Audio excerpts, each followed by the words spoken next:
Good evening, everyone. Welcome to Rebelwatch. I'm your host, Campbell Holmes. Alongside me are sports reporters Sawyer Rovengo, Taye Coleman, and news anchor Walker Farmer. Thank you so much for joining us tonight. We're going to be talking about a lot of fun stuff. And, of course, we're starting with our favorite topic, once again, Ole Miss football.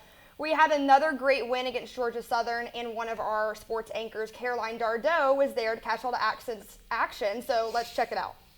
The Ole Miss Rebels defeated the Georgia Southern Eagles this weekend with a score of 52-13 to finish out their fourth game. The Rebels led quick with a 35-yard touchdown in the first minute, getting the crowd ready to add another win to the record. Also in the first quarter, quarterback Jackson Dart threw to Trey Harris III and Juice Wells, resulting in a 76-yard touchdown. Dart ended the game with 382 yards and Harris with 225 yards. The Rebels did not let the visiting team score a touchdown until the second quarter, the first time that they've let this happen this season. In our discussion leading up to the game, we talked about Georgia Southern sophomore quarterback J.C. French standing out in the game, and he did just that. He threw a total of 109 yards, but the Rebel defense challenged him, and Dart ultimately overthrew him by a total of 273 yards. Granted, he did sit out the fourth quarter. Early in the fourth, following another immediate touchdown by Trey Harris, Dart threw his first interception of the season, but that did not faze the Rebels as they finished and are now 4-0. The team will prepare to play their first SEC matchup against the Kentucky Wildcats here in the Vaught next Saturday at 11 a.m. with sold-out tickets. I'm Caroline Dardeau with NewsWatch Ole Miss. Yeah, so for that game, obviously, great win for us. I was a little disappointed, though, that we let them score a touchdown. I kind of was hoping that we would keep that record going of not letting a team, score a touchdown till this weekend, but, what do y'all think about the game? I thought it was a great performance. Once again, just doing the job, meeting expectations through the non-conference schedule. But now I feel like the season really starts this weekend versus Kentucky. Hopefully we'll have a good performance, kind of prove some of the doubters wrong. I know a lot of people have said, Ole Miss has looked good, their stats are good, but we haven't played anybody. But I know you can't really blame the non-conference schedule, though, like Wake Forest. You schedule those games so many years in advance. You don't know how good a team's going to be in 1 year. So hopefully we play well this weekend and just continue to play well in the conference schedule. Yeah, I think they look decent. Actually, I did not like how their defense played. They had 8 defensive penalties on the game. Yeah, penalties have been an issue. Their penalties were insane. Lane Kiffin mentioned, he goes, it's a physical game, but they have to limit the penalties. Half of it's mental. I didn't really like the way the defense played. I love the way the offense played. 2-play touchdown to start the game. That was pretty nice, but we just got to limit those penalties for defense. Definitely limited the penalties. And even last week versus Wake Forest, they had 11 as well. So 11 total as well. So I think things like that gives opposing teams something to look at, maybe something to target going into practice. So I think they need to clean up the penalties. And but I think the offense still played well, continuing to build on the run game. Parrish, 6.8 yards per carry. Harris, big game. So I think it's a lot that it still looks good, but it's time for conference play now. I agree. And, early game, I heard a Kentucky broadcaster say that he does not think the home advantage is going to be an advantage.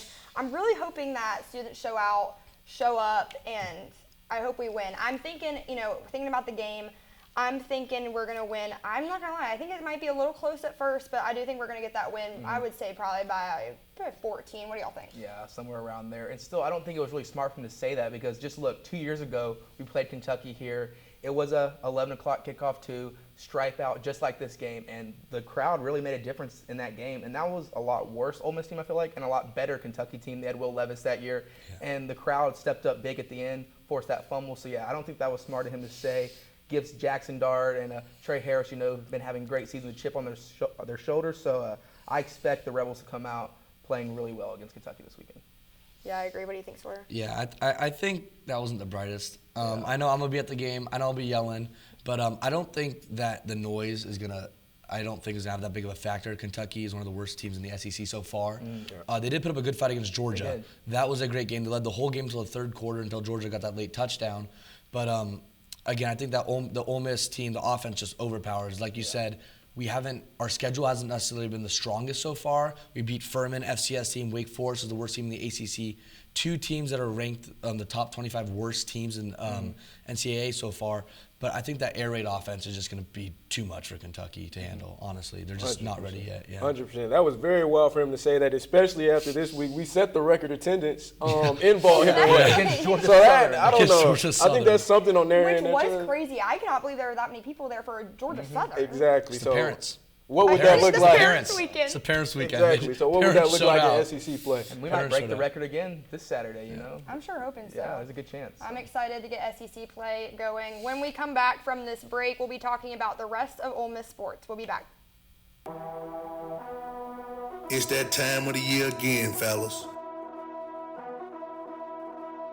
When the mornings are hot, the afternoons are hotter, and football is on its way back.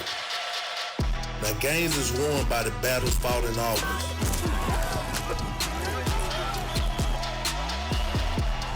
Everyone that's not revered as the Ole Miss legend has been in your shoes before, trying to survive that Mississippi heat, competing for a spot, and knowing the sacrifice that it takes to make it in this league.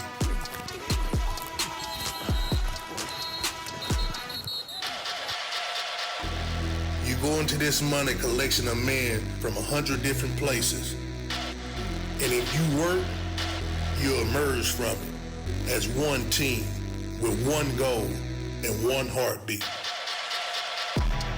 The SEC awaits you. And if they don't know who you are now, they will soon.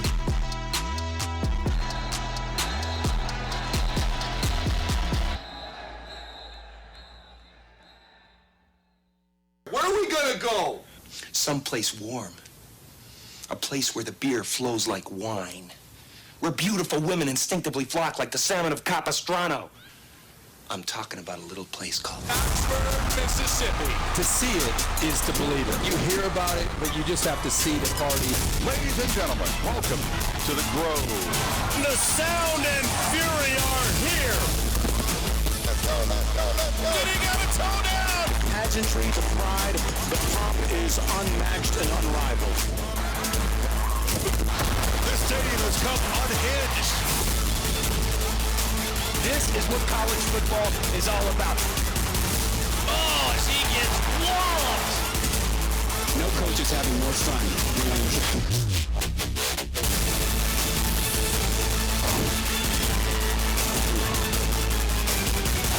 This is the place to be in college football right now.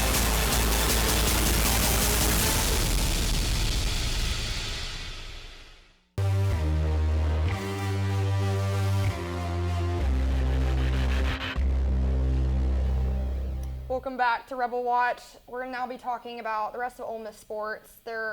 Everyone is doing their job well. And first, I want to talk about Ole Miss volleyball. They have been impressing me all season. They're starting conference play this next week.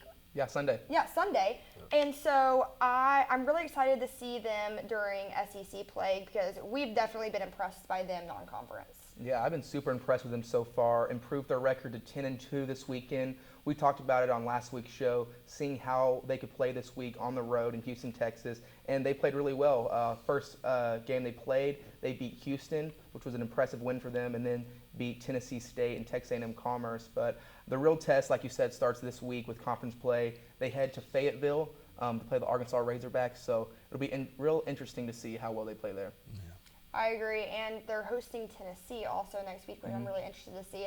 I'm also interested to see about attendance coming, because you don't really think about, I'm going to go to an Ole Miss volleyball game, but I feel as if since they're doing so well this season, I'm hoping that students will want to go and support them with a good team like that. I think they're going to. I feel like the culture around Ole Miss sports lately has just really been going. I know that's why Lane Kiffin has come to the SIP, right? It's always bring this culture around the atmosphere of Ole Miss sports, and I feel like a lot of new students on campus are going to want to kind of go check it out a little bit. And if they're doing good, why don't you want to go have fun, support your good team? Like, I feel like attendance will be high. Yeah. A lot of people showing up for that game. And they really need to. I mean, this Arkansas team is very similar in the sense of they're on a 3-game winning streak. They're 11-2, and they already played a conference game and won one. Yeah, so it should be a great matchup. We need to have our students there to have that support.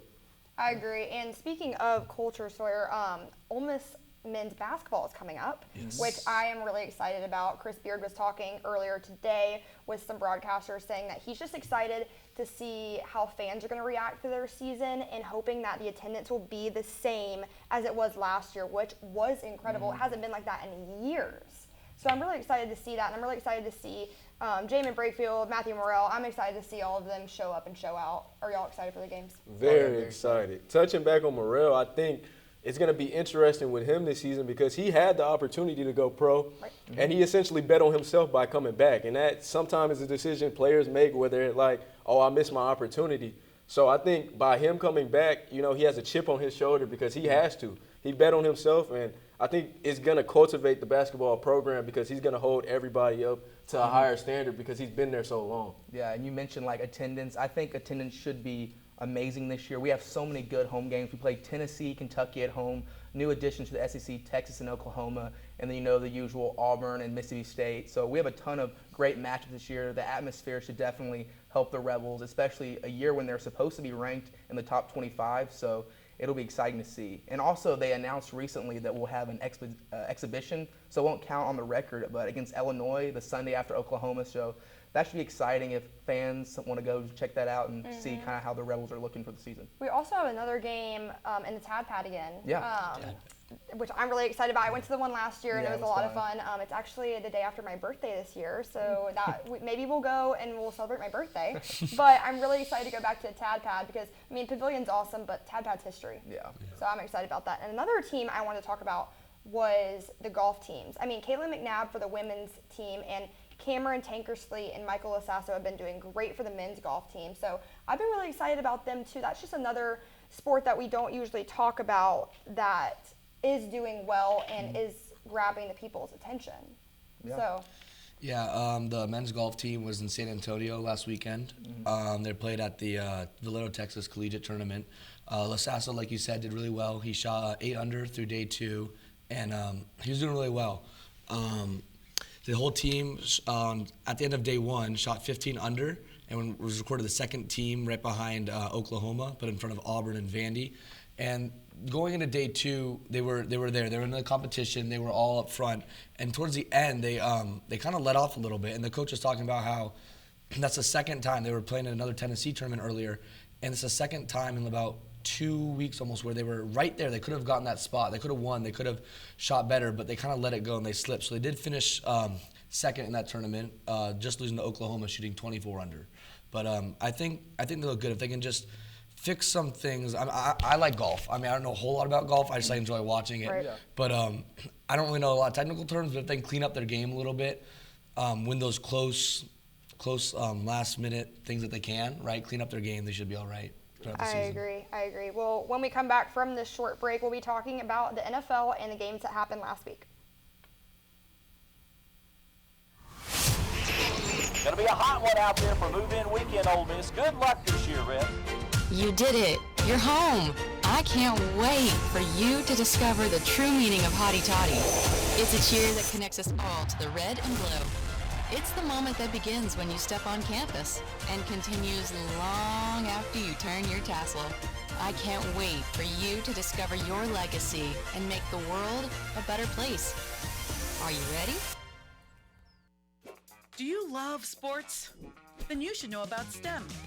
Because maximizing nutrition, analyzing peak muscle performance, calculating the perfect shot, and more are all made possible by science, technology, engineering, and math. In fact, there are more careers than ever in sports science. So if you have a passion for sports, then think about getting involved in STEM and improve everyone's game on and off the field. Get inspired at shecanstem.com. My passion is journalism. Here at the University of Mississippi, we produce a nightly half-hour newscast, broadcasting regionally on cable and globally on the World Wide Web. It's the kind of experience that is preparing me to walk into any news station in the country with the skills and abilities I need to succeed. So it's not just preparing me for the real world, it is the real world.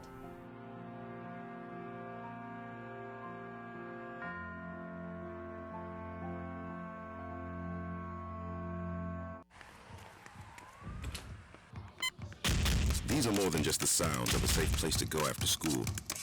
These are the sounds of interest being ignited and of mentors making an impact. At Boys and Girls Clubs, we don't do just one thing. We do whatever it takes to meet the needs of every kid who comes through those doors. Because whatever it takes is what it takes to build great futures. Great futures start here.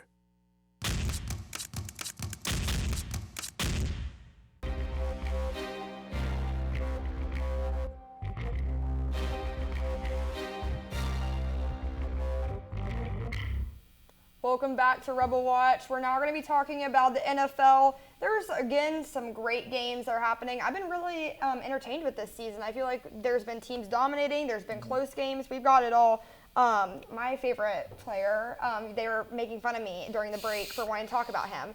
DK Metcalf, he did really well once again for the Seahawks, got them another win against Dolphins. And I just think it's awesome that he's able to show off and show out as a former Ole Miss Rebel. I think that's awesome. But what are some other games that y'all thought were interesting? I like the Vikings-Texans game. Vikings moving up to 3-0. They played two legit teams now at home. They have a good home fan base. School, they go wild up there. But being able to beat the Niners now and then the Texans, that Texans offense is loaded.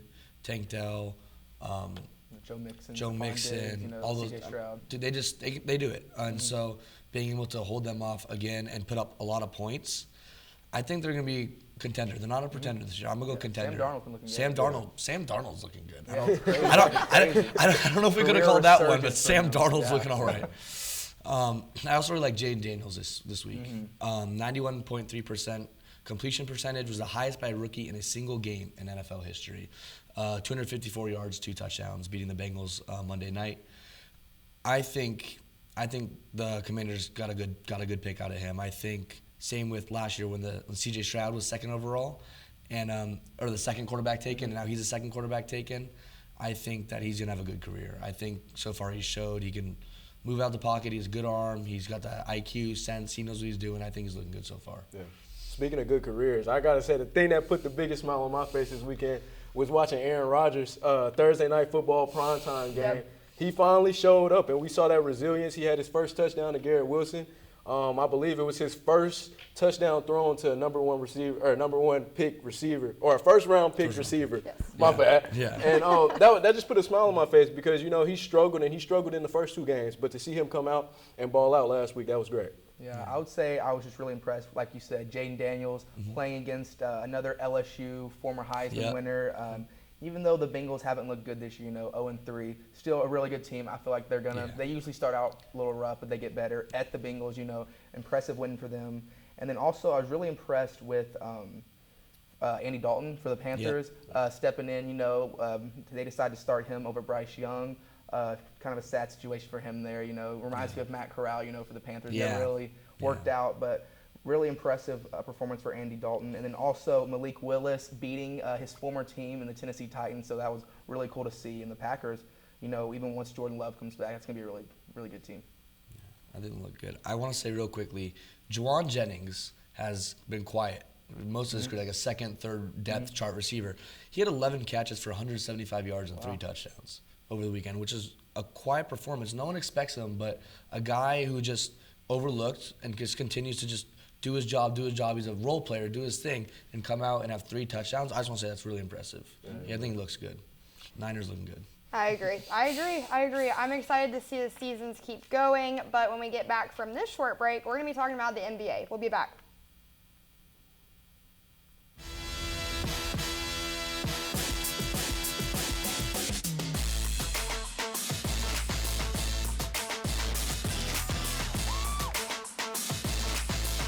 Dynamic freshman is starting to make his impact.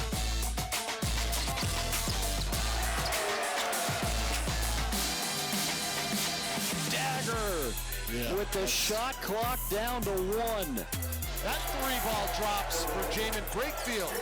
Fagan from the corner with a triple. Burrell for 3, and that's a big response.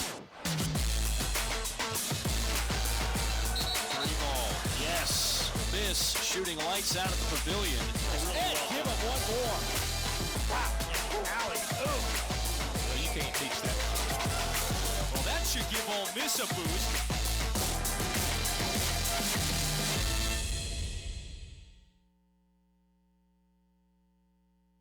Creating a legacy takes time, takes dedication, spirit, and a greater vision. That vision starts here at the University of Mississippi. What will you be remembered by? Your character, your contributions, your friendship. Your legacy will define who we are now and who we are becoming for our state, our students, and our future. Ole Miss, build your legacy. We are rebels. For more than 160 years, we've been accomplishing the impossible, from conducting the world's first lung transplant to helping prove Einstein was right. From preserving the past to saving the future. We are Mississippi's flagship university, a place where passion and learning unite, where friends become family, where small-town charm meets world-class innovation. We are the University of Mississippi. We are Ole Miss.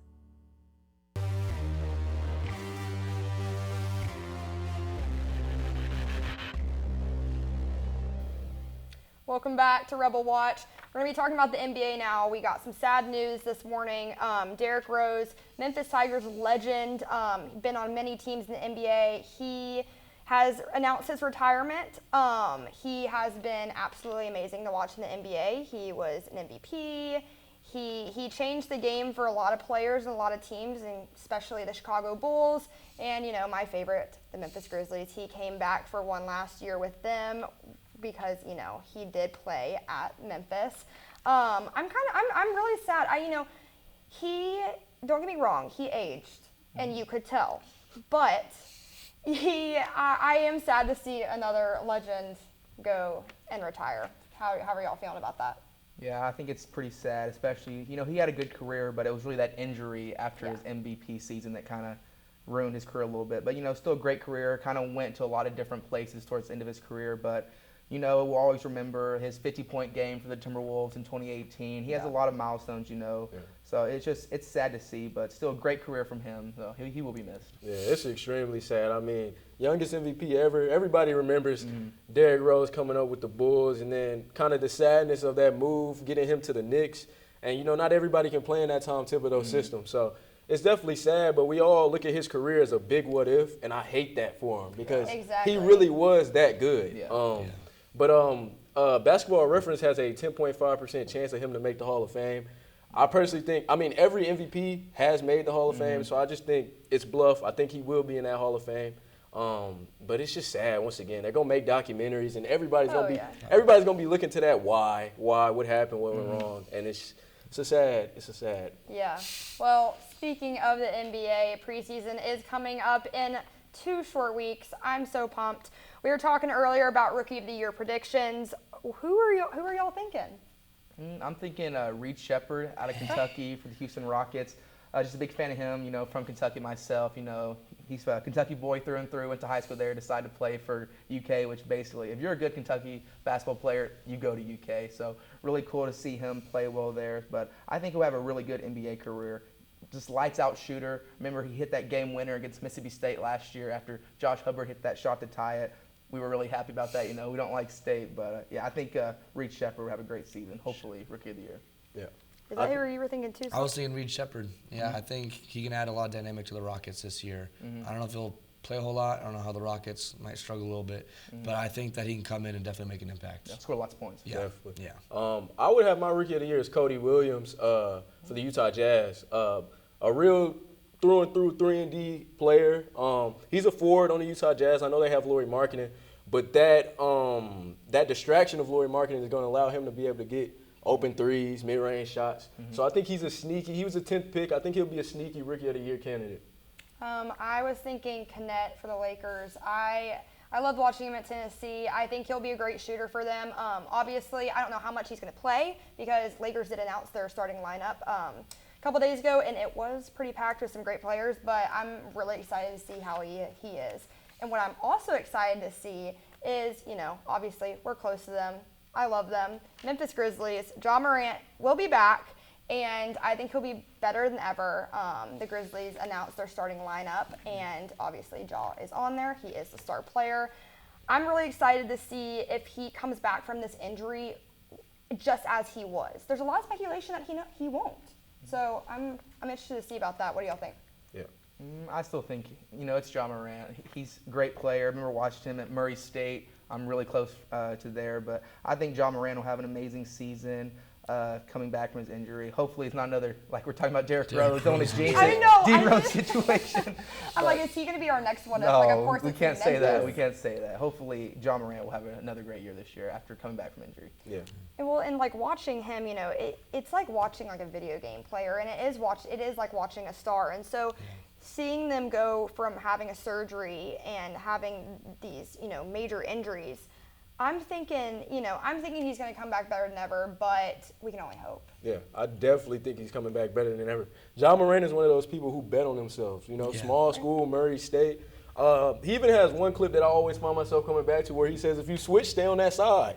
And I really think that's like his mentality and how he carries himself.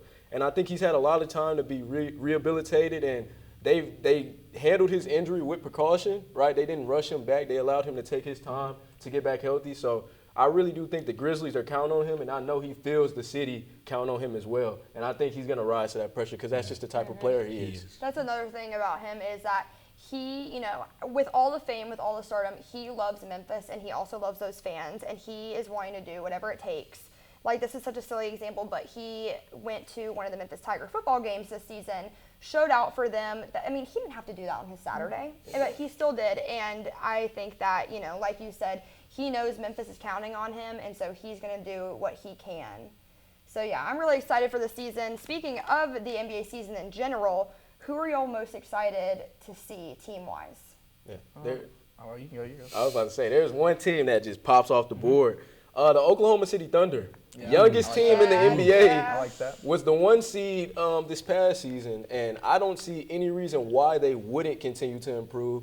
I know Shai Gilgeous-Alexander finished second in MVP race, and I know that's on his mind. I know he's going to continue to improve, and he hears that noise. So I just think with him, Chet Holmgren, Jalen Williams, I just don't see why this team wouldn't continue to rise and continue to improve and to just get better overall. So I got them right now. I agree. I'm most excited, besides the Grizzlies, to see the Timberwolves. I actually just fell in love with their team during the playoffs last season, and especially Anthony Edwards. I just love the way he plays. I love his competitiveness. I'm really excited to see him continue to grow, because this season I feel like he kind of got the popularity that he needed in order to keep going. So I'm really excited for him to be like, okay, I got that pass. We did beat Denver in Game 7. Like, we are good enough to continue in this whole new season. So I'm really excited to see that.